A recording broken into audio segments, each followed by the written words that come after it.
Mr. Rick Ptak, how are you? Oh, Don, I'm great. I'm really great. I'm really glad that you called me up and wanted to chat, and I'm really excited about our topic today.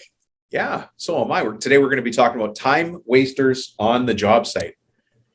Right. I don't think anybody's going to be interested in hearing about that. Probably not. Maybe they're all efficient. Maybe they're not wasting any time on the job site. Yeah. I don't know. If there's anything though, right? Yeah. Well, if there's anything that frustrates people, especially if you started in a trade and now you own a company in that trade, you could see the waste, and it's just got it. Pepto-Bismol is making thousands a day. Well, I mean, your crew might be all organized, but then you're coming onto a job site that has a whole bunch of other trades, and now you've got to interact with those folks. And of course, they may not all be as organized as you, and maybe can't, for whatever reason. There's a lot of reasons why job sites are disorganized or scheduling off and so on and so forth. So, there's a lot of different things that you have to be flexible and be able to think on your feet. Yeah. Hey, before we get too far into it, Rick, you and I know each other very, very well because you're probably the most interviewed guest on my other show, but you've never really been on this one before. So why don't we start with Rick Ptak? Who the heck are you? And how is it that you come to be talking to all these forward-facing contractors all across the world? Well, I'm Rick Ptak, as you already said, and I'm a cabinet maker by trade and cut my teeth in the commercial millwork industry in Edmonton. But I've been on job sites and had to install millwork and had to, interact with the other trades there. And of course, we've got scheduling deadlines. The place has to open the day after tomorrow. We need 5 days to install everything, but we only have a day and a half. So, I mean, I understand the nuances of what has to happen on a job site. And there are a lot of different reasons and there are a lot of different things that are going on there. So, anytime that a tradesperson and a contractor and a sub-trade can help themselves on the job site, it'd be a lot easier. But anyway, I'm a cabinet maker by trade, been in the industry, understand, all those nuances on the job sites. And have been involved with companies like Louis Vuitton and installing their store fixtures and Tiffany and so high-end retail stuff. And that's really fast paced. And there's a lot of things that have to happen. You've got to have great communication. So yes, I've got some lean background as well and continuous improvement in lean. I have a black belt. So I've helped folks in the trades look for wastes and minimize and reduce and eliminate those wastes. So this is why we're chatting today. I think this is the reason why you asked me on here. That's right. And by the way, I'm still waiting for those royalty checks. You said I've been one of the most interviewed guys. So I'm still waiting for those. Well, here, you take that royalty check I'm about to send you, and that and $3.68 will get you an Americano at Starbucks. There you go. There you go. Well, that's good. Yeah. Hey, listen, you said a funny word that made some people hang up the episode. Really? Yeah. Do you want to know what it is? Probably lean. Oh, it's funny you should say that. So here's how and you heard that episode I did. There was a letter from a guy named Nico who's like, hey, we're a custom builder. We can't do continuous improvement. We can't do lean. Everything we do is custom. Right. I'm not doing the Italian accent because I can, but that was his letter about him and his dad driving around in the truck. But Rick, how does lean or continuous improvement work when we're a custom roofer, when we're a custom sider, when we do every foundation we pour is different, when every landscape we landscape is different? Yep. So, custom is a great term, and I understand what it means because we use the same terminology in architectural millwork. We say we're a custom woodwork shop or a custom millwork shop. But when I think about that scenario of being in a millwork shop, basically we're taking a box, we're building boxes, and then we're adding trinkets to them. So if we talk about roofers or excavation guys or pouring foundations, HVAC, it doesn't matter. Concrete guys, HVAC, electricians, you've got common processes. The house might be bigger, the building might be bigger, there might be more intricate specifications, but things repeat. The project maybe doesn't repeat. You're not building the same thing day after day, but processes are identical. You're always doing this. You're always doing that. You know, a drywall contractor, yes, he's buying, he's purchasing his product. It might be 1/2 inch thick drywall, 5/8 fire rated, light, moisture resistant. But it's drywall, and he's got to hang it somehow. So those steps repeat. Their repeatability. It might be a huge room. It might be intricate ceiling. It might be angles. It might be curves. That's fine. But the processes are identical. So when processes are identical, then we can start applying continuous improvement tools and thought processes to help reduce waste. I mean, continuous improvement really means reducing or eliminating waste so that every step adds value for the customer. Yeah. Customer being the end customer, but also the internal customers or the folks that are interacting with your processes before you hand it off to the final client, the end user, right? So this is what we talk about. And if we don't want to use the term lean, that's fine. Interchange it with continuous improvement. Yeah. And guess what? If you're not continuously improving your business and your folks, and your competition is, then you're going to lose market share. And that happens. Yeah. So we have to think about, how do we get better? How do we do things next year that are better than what we're doing them now? Because if you're doing things identical to what you did 5 years ago, I would challenge you to say, I don't know if you're still in business, or I don't know if you're actually at the top of your game or making or profitable. Or having time to spend with your family. So it's a necessity. It's a necessity. Really, it is. Yeah. You just reminded me of something that came up. Let me just break from this for a second. For those of you that don't know, Rick runs something that we have here. It's a course that we run here called Foreman/Supervisor 101, where Rick teaches people how to be a foreman, because that's your professional background is as a foreman. And most people don't ever get trained as a foreman. So it's nice to have a guy like you out there who's an expert in foreman training. But one of the debriefs that we had, and obviously we're not going to name names, but one of the debriefs we had with one of the companies that was in the class was this conversation about, look, the reason you want continuous improvement is you just want me to work harder. That was the feedback from their employees. What's your thought on that when you hear that on the floor? It's, you just want me to work harder. Well, I mean, we have to look at it this way. For sure, if you talk about from your employee standpoint, and you come to them and you've got some ideas on how they can do their jobs better and more efficiently, they're always going to ask, well, what's in it for me, right? You're the boss, you're the owner. Yes, you want us to be more efficient, but me as a worker, what's in it for me? Well, what's in it for me is if we apply continuous improvement tools correctly, it's going to make your job easier. It's going to improve communication. It's going to improve respect. It'll be a less stressful place to work. So yes, that's what's in it for you, and that's the way we really need to talk to our folks about it. If we're an owner or a supervisor or a manager, then we need to talk to them in that way so that we can engage them in the thought process of applying.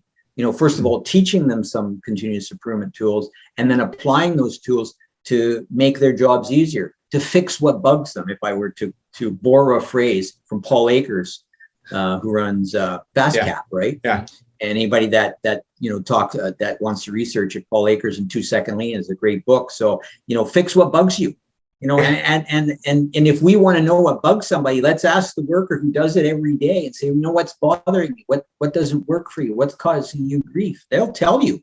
They'll open up in a hurry and say, my tools are never here when they're supposed to be. Supplies are missing. The Jobsite truck is never filled up when I need to run out, and it's all empty. And now I have to go and fill it up with gas first before I can go pick up what I need to pick up. So there's always these things that we can address, but we need to think about it with intention, and then we need to prioritize those things. So we're not managing time; we have to manage priorities, right?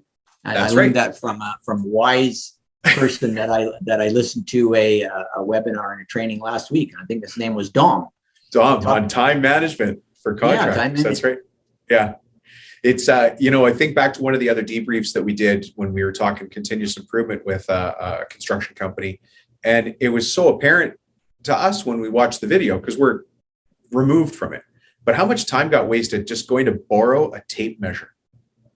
Oh, it's amazing. Like, the folks didn't have the tape measure on them, so they had to run and look for it on their bench or in their toolbox or run up to Or the wherever second their floor, workstation. because I left it up in the second floor in the closet. Now I'm down on the first floor. And you need to have things that you should have on you, like a pencil and a piece of paper and a tape measure for sure. Those should be on you all the time. And things like if you're on a job site where you're interacting with other folks and time is of the essence, then we have, I always suggest having a two-way radio as well. Rather than a cell phone, because in the cell phone you can get sidetracked and look at other things. Where if I got a radio, it's instantaneous. Dom, do you have a copy? Dom, do you have a copy? You have a copy. Oh, where's this? Where's that? Do you have this? Do we have information? It's a lot better if I have a two-way radio on site that I'm wearing. All your folks are wearing, so it's much better. You just gave me a flashback to when I was a laborer on a framing site, and they would just yell in German, Mieten Sie Nagler. I had to go get boxes of nails and bring them to the framers. That was my job. But you know what? When we talk about time wasters on the job site, imagine, and I'd like everybody out there to listen to imagine this. Imagine your highest paid technician, whoever is your most valuable person, trying to do their job. It doesn't matter whether they're an electrician, it doesn't matter whether they're a roofer, and they're having to be interrupted because somebody wants to borrow a tape measure or a pencil. The simple system, it's a time waster on the job site. It would be so much easier to say, look, if you're on my crew, here's what I expect. Carry a tape measure, carry a pencil, maybe a box cutter, whatever you need to do your job properly, right? So our tile cutter, whatever it is, everybody should have a basic set of tools. This should not be a surprise. But if it is, and we save those interruptions from our top technicians, our top installers, if we save those breaks in work that take almost double the amount of time to get back into things, then we've automatically made our company more effective.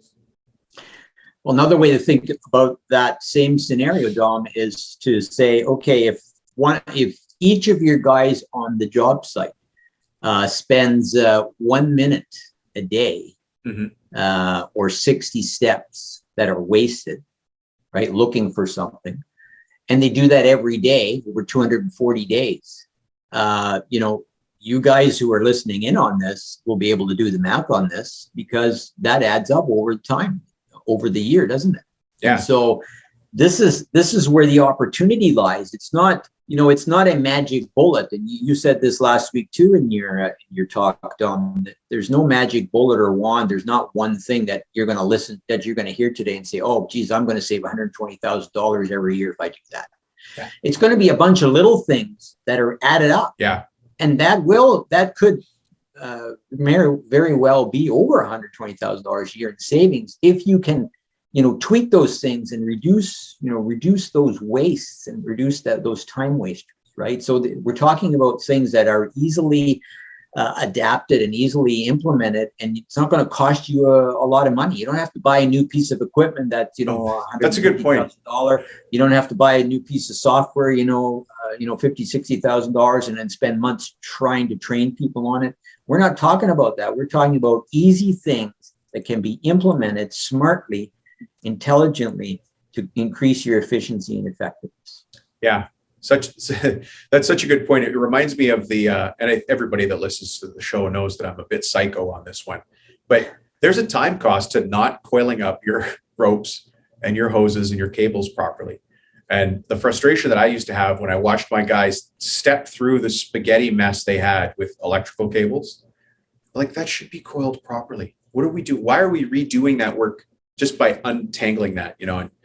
I'm currently seeking therapy for that, Rick. You're not the therapist, but also I'll move off that. But that's a time waster. Yeah, for sure. You've probably prepared some thoughts on time wasters you've seen on different construction sites. What are your observations? Well, I mean, I think, I'll give you sort of the top 5 or 6 that I've seen. I got to put together a list here, but I mean, things like just not having proper communications. I mean, I'm a big, and I know you are too, Dom, a big supporter of the daily huddles, and they need to happen, whether you're in a fabrication facility or whether you're out in a job site. You need to have a daily huddle, no more than 5 minutes. It has an agenda. You go through it. So it's a standardized way of doing your huddle board. And you talk about quality issues that came up in the last 24 hours. You talk about safety issues that came up over the last 24 hours. You talk about your production for the day. What are the goals? What are you hoping to accomplish? And will we get it done? And just keeping costs down. So all the things supporting, your production for the day. What do we need to get ready for tomorrow? And so it's really about being proactive. So the people that don't have regular huddles or don't do huddles or do them on the fly, or they don't have a standardized way of doing it, probably have more pinch points and more issues on a job site than the ones who are following that regularly, right? So, right. And this really is promoting communication. When we have a huddle, we're promoting communication. We're letting everybody know what the focus is for the next 24 hours, plus what it was that didn't go so well in the last 24 hours. What did we learn? That we need to correct for this one, the next 24-hour period, so that we can hit the timelines and the schedule that the GC wants us, or the customer or the client wants us to hit. So that's, for me, one of the big ones. Think about a huddle, think about a communication system, and add some visual communication tools to that as well. So you've got some signals happening. It can be colored placards. You can get creative with this if you do some research on it. Google all this stuff, on your free time, or if you want to make improvements. I can't list them all here, but there are lots of ideas out there to make it simple. I have one for you. I have a visual cue. Can I give you a visual system I heard from a guy? So, we were talking about the time management training, and you've heard me say this before, but I'm always saying to people, leave the office, get a coffee, print, off what needs to be printed, face the corner, do your work. Well, some people, they say, I can't leave the office. And so one of the guys said, what I do, Dom, is I put on he's got these Beats headphones.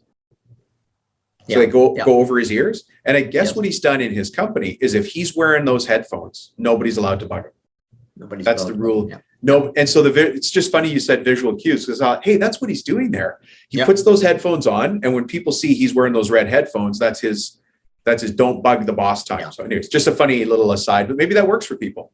Yeah. Well, listen, and there are already lots of visual cues we already used to, right? I mean, traffic signs, stoplights, and red, light, and green, red, yellow, and green lights, and stop and yield. And then on the job site, you've got safety tape and markings and all kinds of things, and signage. So, again, make it specific to your folks in your trade for what you're doing on that job site.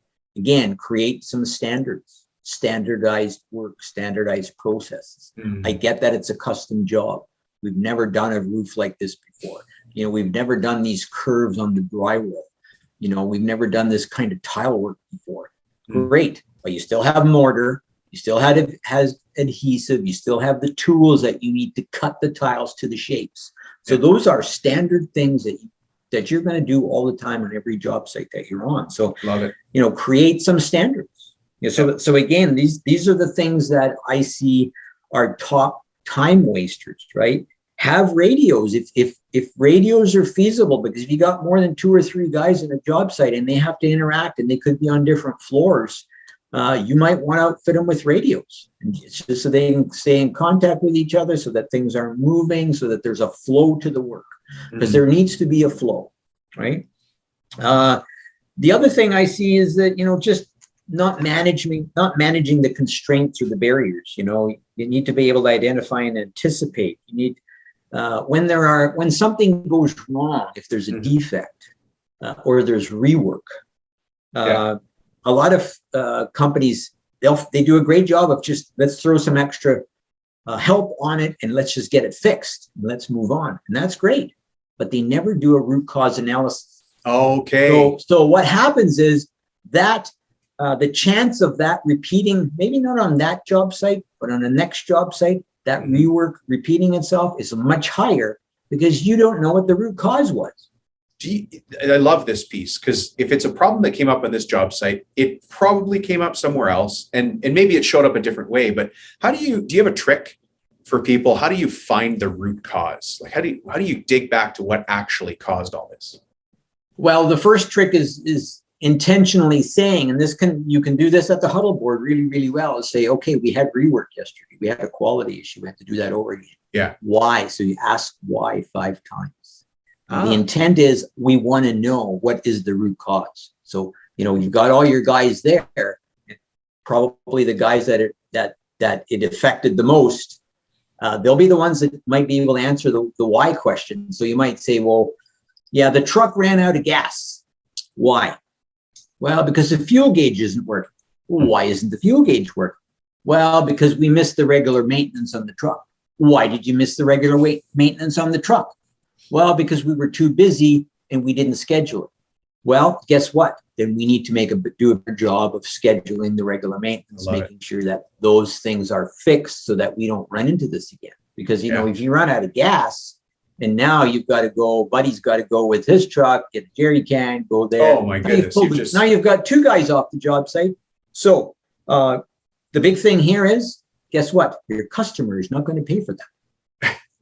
And that goes back to waste. That's a waste. The customer's not going to pay. The company has to pay the workers, but you're not getting paid from the customer because you ran out of fuel and you had to send the other guy to pick up the truck. So right away, there's a profit leak, right? And Dom, I've got your list here of profit leaks. 8 profit leaks. You've got the 8 leaks right here. And guess what? Number 3 says wasted efforts, and that's on the floor or the job site or the office. So you know what? Like this is where we need to get better at getting to the root cause and say, okay, we need to do something about that. Because if we don't fix that fuel gauge, we're going to run out of gas again sometime down the road. And maybe we've done it in the past. And maybe your guys will say, yeah, that happened 2 months ago already in the last job site. Remember? Now we did it again. But you didn't do anything about it. So you expect a different result, but don't do anything different. Yeah. I think if you're frustrated, that's the definition of insanity, right? Yeah. Exactly. So I like that. You got to change. So there has to be an intent. So the advice I just got from a professional foreman, from a professional, business systems fixer, is ask why 5 times. It's that simple. Yeah. That'll take me back to the real reason of why something happened. Yeah, ask at least 5 times until when you ask, you say, okay, I think this is the root cause. I think, we can't get another answer because now we've drilled down to the common denominator of why we actually ran out of gas. Right? I love it. Okay, I keep pulling you off your game. So far, no problem. The time wasted on the job site, proper communications, create standards, manage constraints, manage and barriers. Constraints, manage your barriers, because there are barriers, right? You're never going to walk on a job site and it's perfect. Like who has ever walked on the job site? There's all the other trades are done. Everything is clean. Everything is there for you. And you can just walk in and, oh, you know what, Dom, it doesn't matter if you get done 2 weeks from now or 5 weeks from now, you've got all the time in the world. That doesn't happen. You never get perfection. Perfection is just, it's something that's unattainable. So you need to manage the constraints. You need to manage the barriers. How do you do that? Well, even before you show up, before your first time you're ever going to send a crew to site, you better go there beforehand to do a reconnaissance. And if we think about military precision, when the military does exercises, they send a recce party out. They do a reconnaissance mission. If they're going to send a whole platoon or a company of people to a certain location, they need to send a few select people to do a reconnaissance first to figure out what is the lay of the land? Right. What do I need to prepare? Oh, I've got an issue here. I've got a barrier there. There's a hill. There's a river. There's no bridge, but they want us to set up here. Guess what? We have to send our engineers out here to build a bridge first, right? So again, do a reconnaissance on the job site so you get a feel for what the heck is going on. I remember this was always a common problem. The GC would call the mill workshop and say, "We're ready for you guys to show up with mill work tomorrow." Okay, so we would go there that day if we could, because sometimes it was in a different city. Then we would send somebody within that city. We would try to find a representative, go there and say, check out the job site. They go to the job site. Guess what was happening? There's no windows. The no doors. drywallers were still putting mud in the one room, while in the next room the mud had dried and sanded, and they were putting paint on there. There was so much moisture in that facility. You couldn't bring millwork in there. It wasn't ready for millwork. So guess what? GC, we're not. You told us you're ready for millwork, but we just went there to job site. You're not ready for millwork. You're going to have to make some sort of allowances to get the humidity out of there. barriers, right? So again, do a reconnaissance mission if possible, so you know what the barriers are, and then you can manage those things. So again, manage the constraints or the barriers, right? And then remove, reduce, make work ready, look ahead, prevent. It's preventative stuff that you do. You're going to save yourself a lot of grief. Yeah, it's a perfect situation to think about. And I think to some of the people listening, and they're like, Dom, I just don't have the staff to send somebody in advance. And I get it, but there's technology that can be done as well. Like you could say, send me site photos, or let's do a walkthrough on Facebook, FaceTime, or something like that. Like there's a way, especially with technology, to find these problems and identify them and mitigate them somehow.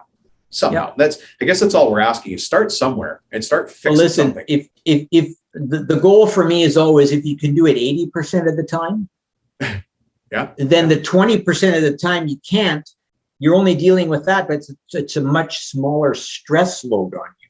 And if you never do it, you show up there and 80% of the time you've got stuff that you weren't expecting. And now you have to make last minute changes to what your plan was, right? Because it should be 90% planning, 10%, act out the plan. Instead of just, willy-nilly going there. So, there's ways you can help yourself. And if you can do it 80% of the time, you're going to be in much better position, stress level wise, and profit loss, not losing as much profit, because now you've put some things in place for yourself to help you, right? And it could be a change order. It could be a change order. You go to site, it's not ready. It's because of this, and this. They still want you there. You say, okay, we'll do a change order. Right. And it's going to cost, because I got to bring an extra guy. I've got to rent this piece of equipment to, dehumidify, or whatever the case may be. You want to sign a change order and approving the upcharge in the cost, then we can come and help you. We'll work together. Right. It's not just we're going to shut it down because the job has to move forward. We understand that. Yeah. But then you can make allowances and you can do something. Right. You can make plans. So you want to stage the site for the next day. You always want to stage the site for the next day or the next several days. So, even while you're on site, you talked about, putting the extension cords, getting them all rolled up nicely, putting your tools away, clean up. So when you come to site the next day, you're ready to roll. You're ready to work. You don't spend a half hour, an hour cleaning up and finding tools and detangling extension cords and filling up generators with gasoline because the jerry can is empty. Now you got to send Buddy to the gas station to pick up diesel or gas or whatever the case may be. So, you've got to plan ahead.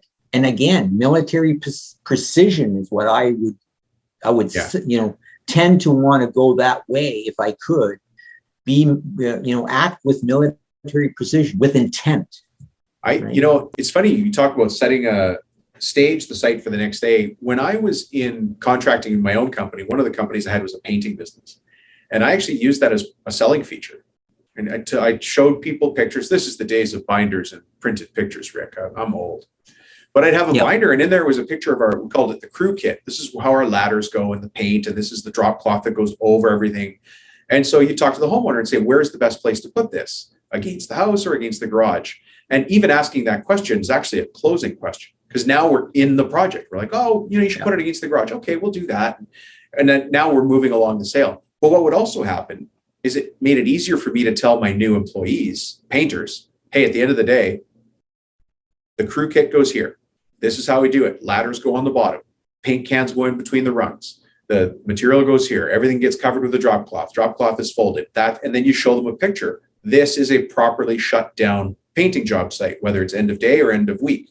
And that really helps. But staging the site, you've seen job sites where things are badly staged. Now you got to bring in a forklift to move a lift that was put in the wrong place because nobody told the guy where to put it. Nobody cared.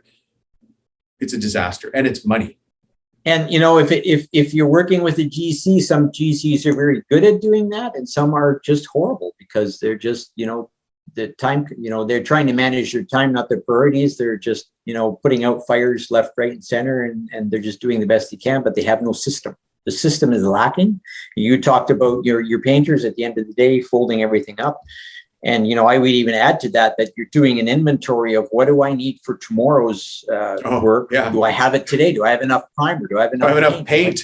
Oh my You know what? goodness. I better call that order in today to the supplier so that tomorrow morning on my way to the job site, I can pick it up and come to the work to the site and I'm ready to go. You're giving me Right? flashbacks So, and ulcers. yeah. So again, this is the thing. If you're proactive, if you have military precision, you think about systems and processes. These are the things that are going to help you to stop wasting so much time. And even if you can stop wasting only half the time you're wasting now, that's still an improvement, right? And when you get really good at that, then you say, what's the next level? Now, where do I raise the bar now on the next job so that I can do even better job? To cut out some of these wastes, right?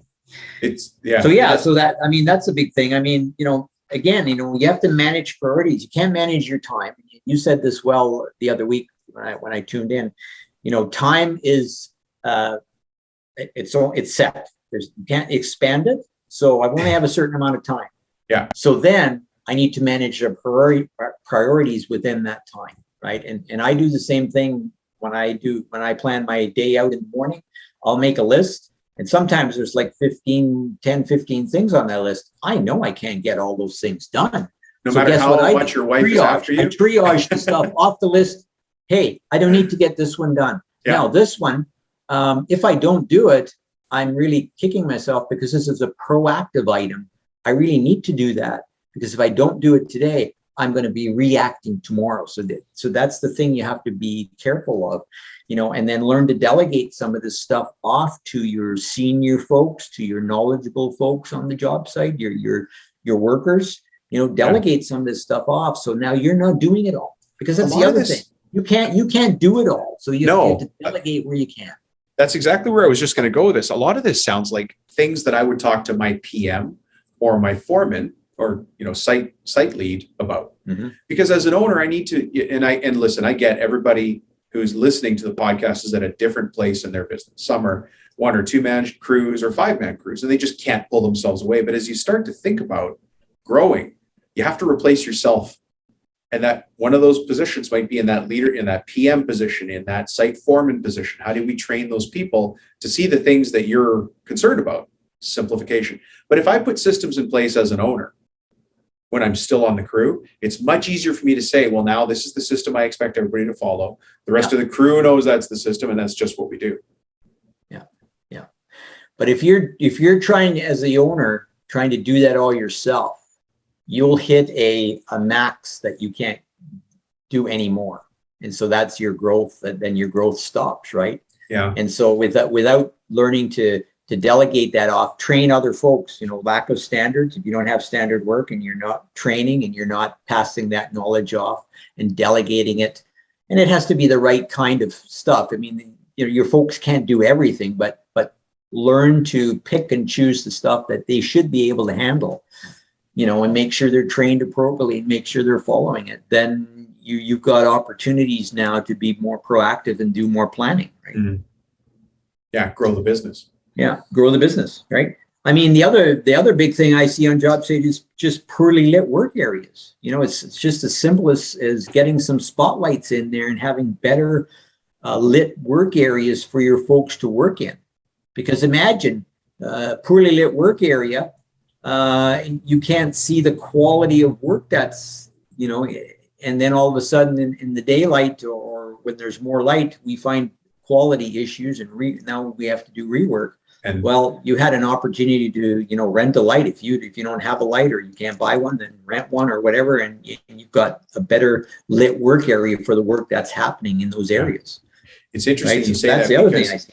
I just had a meeting just before this interview with a gentleman that runs an electrical contracting company. And he's really concerned that his guys have the right tools on the job to do the job right. Mm-hmm.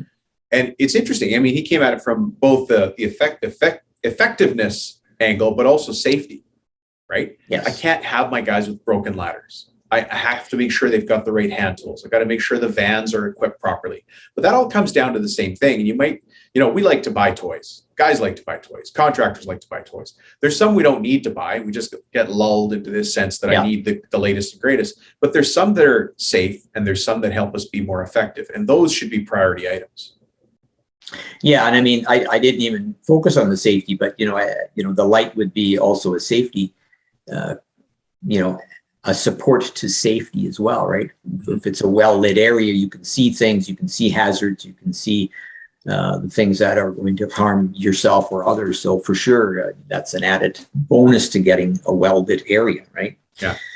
But some of the other things are just having tools and materials and supplies too far away for the process that you're working on, right? So for instance, if I'm in a particular room and I'm installing, let's say I'm installing cabinets, I better have the components there, the delivery should have been made to the site, to the room, not that I have to go down to the common area where the cabinets were dropped off, and now I've got to find that particular cabinet that goes in this particular room, and now I've got to schlep it up, whether it's a dolly or up an elevator or whatever. I mean, that should be there.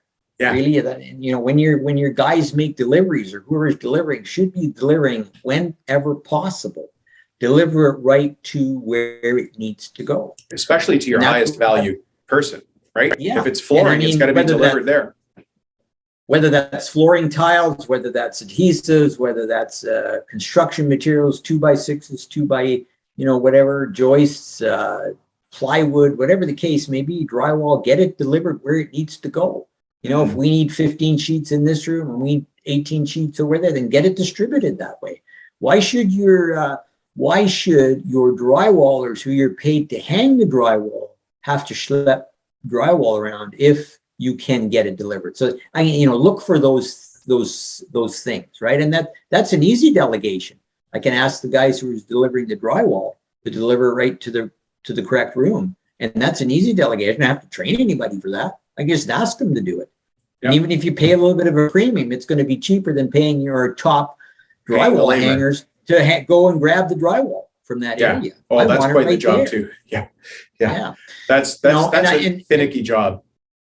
And then the equipment, and the tools, like the drywall screw should be there. My drills, my scaffolding, my baker scaffold, my drywall lifter, my stilts, everything should be in where I need it. So if we walk too far, then we're walking to pick up stuff and we're coming back, and the job doesn't get done because it's non-value added activity.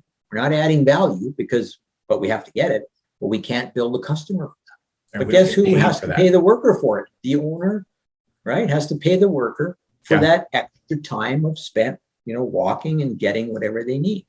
So there's a time waster right there that you can think about it and say, if that happens on every job site and it happens so many times a day and so many times a week, and there's so many weeks in a year, and I've been in business for 10 years, how much time have you paid? Goodness. How much dollar value have you spent already in 10 years? You better see how you can tighten that up. You better see what you can do to do things differently, right? Yeah. So there again, there's an opportunity there. Equipment breakdowns. Yeah, when equipment breaks down, yes, it stops, and then we have to try to, get it fixed, or we have to rent another one, or we have to get another one from the shop, or wherever the case may be. But have some preventative maintenance, have scheduled preventative maintenance, so that you're looking at these things. Oil changes and filters are being replaced and cleaned and so on, and so you can minimize a lot of these equipment breakdowns. Right? And those equipment breakdowns too can be tracked, because we know that after a certain amount of hours, something needs to be maintained. Think of a forklift. It's preset. Well, we already know, or a compressor. It has to be drained every X. Yeah.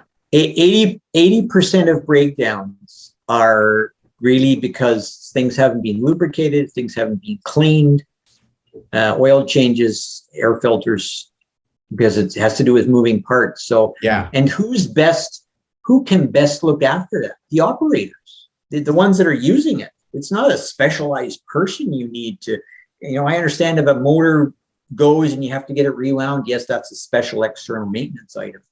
Bearing has to be replaced. That's a special external maintenance. But if a bearing's going, I'm going to hear about it a long time before it actually goes. Right. Yeah. Right. So I can say, hey, Dom, I was using that hammer drill the other day and it just starts squeaking. It's not normal. It's still working, but something wrong with it. It's still loud. It's just a different kind of loud. Yeah. Like a hammer drill starts loud. Guess what? If we're in tune to that, we say, you know what? Tonight or right now, do you have that thing? We've got another one at the shop. We'll make sure that one's out job site tomorrow. Yeah. Bring this one in. We'll get it fixed right away.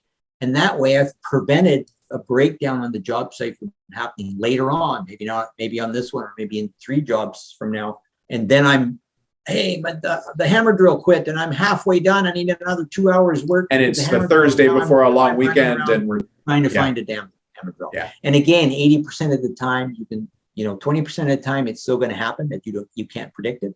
But 80% of the time you're going to be able to prevent it. And now the 20% when it happens, you can deal with it because you were ahead on the other job site. You're proactive. I lost 2 hours in this job site, but you know what? We'll get it out there as quick as we can, but I don't feel as bad, right? Yeah. So let's start to wrap up because there's so much stuff you've added in here, and I want to keep this a manageable episode for people. Rick, you're a wealth of knowledge on how to keep a site effective. Well, and you've been a foreman for. Did you ever get trained as a foreman, or did you have to learn by, Well, that's an interesting story. If you're a cabinet maker and you're on the bench, and it was one of the top assemblers, and then they approached me and said, "Hey, Rick, we need a foreman. You want to be foreman?" Well, is there more money? Yeah. Okay, sure. All you heard is, it's like you see dollar signs, but you have no clue. I mean, I didn't know, and I wasn't trained to be a foreman. I knew the trade. I was a technician. I knew really well how to build cabinets. But now, when you're a foreman and a supervisor, you have a whole list of other duties to do, and you're managing people, the people problems. People. You're trying to lead and supervise people. And I had none of that. So I learned by trial and error at the School of Hard Knocks. And so, now I can pass that information on to folks who are, taking that same path. And, there are courses out there you can take as well, but again, they don't prepare you. Your job site, your guys, unless you're a progressive company, they don't really prepare you for that foreman supervisor position. No, we're actually going to run a course in the fall. Aren't we? September, October-ish, I think we talked about. Yes, we'll get to that. About that, right? Yeah, we'll get to that more later. But people, if you're interested in having a foreman go through the training with Rick, keep an eye open for the places that we're opening up the applications for that. I guess I'll talk about it when I do the outro. But Sure. if you do have a thought about putting your foreman in the training, and again, it's not till September. Right now, we're recording this in May. It won't go live till June, so we're way ahead of the schedule. But if you do, shoot me a cell phone message, a text message, 604-837-8361, and just say foreman. How's that sound? That's a very technical keyword. And then I'll know to get back to them. Hey, Rick, thanks. This has been great. This has just been fantastic. And I guess, people know where to get a hold of you because you're part of this group here and you run a bunch of the different trainings we do. And I love having you on the show. You're going to start doing a dragon's egg piece for us where you're talking about efficiency and effectiveness. Right. Dragon's egg. So, there's another thing, we talk, people are going to say, what the heck are you talking about dragon eggs? Dragon's eggs are, and this came about because I was in a training, 5, 6, 8 years ago. I can't remember now. And the guy was he was in the training with me. And he was carrying around a file folder and it was labeled simply Dragon's Eggs. And he was carrying it around and I asked him, I said, what's this file folder you have called Dragon's Eggs? He said, well, are you familiar with Dragon's Eggs? I said, no, other than, it's a mythical creature and it lays eggs. He says, well, the idea with the file folder called Dragon's Eggs is imagine you're a knight and your job is to go out and slay dragons. To protect the kingdom. And dragons are huge, they're powerful and you're just a human and they're like fire breathing and they breathe fire and everything you can't do, they can do, but you've got to kill them. Wouldn't it be a whole lot smarter if you could find the dragon's eggs and then dispose of the eggs before the dragon hatched and grew? Right. And I said, yeah, that's the being proactive, right? He says, yeah, that's exactly what it is. This is stuff that I have to do soon and quickly before these dragon eggs hatch and come into this creature. And now it's going to be harder to deal with. So again, dragon's eggs is just those things that, you can do ahead of time, and the stuff that we've been talking about now, right? So exactly the kind of things that, you know, are going to help us to get really good at things, you know. So just as an example, things that parts that have been trimmed or have been cut. Let's say you've got components that were already cut and now you're installing them on the job site, but they don't fit because they're big, small, didn't follow the drawings. I don't know Wrong what cut. Yeah. You know, again, find out what the root cause is, because if we don't understand what the root cause is, then we're not taking care of the dragon's eggs, and it's going to hatch into this monstrous dragon, and now we're going to have to slay the dragon. And if you like slaying dragons, that's great. I would rather deal with the eggs than the dragon myself. I think you're making me laugh, Rick, because I'm thinking back to when I was on a framing crew and they had me frame the outside wall of a circular staircase, or the inside wall of a circular staircase, and it just looked horrible. And so my boss, who was my uncle, came up. He's like, "What the beep and beep happened here?" Well, it turned out I didn't know how to read a tape measure very well, and nor could I follow the symbols that were on the framing layout to know which stud went where. So yeah, I just sort of like, oh, come these ones are short, these ones are long, I'll just cut them. And all that custom work that had been pre-cut, I wasted by recutting them. I just didn't know what I was doing. Yeah, and so if you think about that, there's another dragon egg. I mean, you know, proper training. You were not given proper training. Well, what the expectation was for you and how to follow. You know, a quick training on, you know, here's the tape. You know, the tape is segmented every 16 inches. Yeah. So, you know, understand that these are where the framing members go, right? So by the way, when we hang the drywall and do other things, everything will match up properly. Let's end this on a quick tip. For those of you who have people on your crew where you find you have to continually repeat how to read a tape measure, because right now it's a tough labor market. We're hiring people who maybe didn't come from our trade, etc. Go get a YouTube video that you really like on how to read a tape measure and assign that to them on their first day of work. Yeah. Also assign them, go to buy your own tape measure, right? But you don't have to be the person training that all the time. No. In the old days we had to, but now, and it is, once you learn it, you can't unlearn it. But you don't have to be the person that teaches it necessarily. There's YouTube videos to beat the band. There's so many out there. Anyways, Rick, thank you for being on the show. I'm afraid that if we keep going, we'll just keep going. So let's wrap it up here. We're going to have you back as a guest, as you know, a couple more times in the future, maybe just a couple. Just a few more, yeah. Just a few more. And folks, if you ever do want to meet Rick, you know, watch for when we put out a notification that he's going to be running a training or hosting one of the calls, and then you can jump on the call with us. Rick, thanks for being with us. Okay, thank you very much, John. Take care. Have a great day. Yeah, bye-bye. Yeah, you as well. Bye-bye.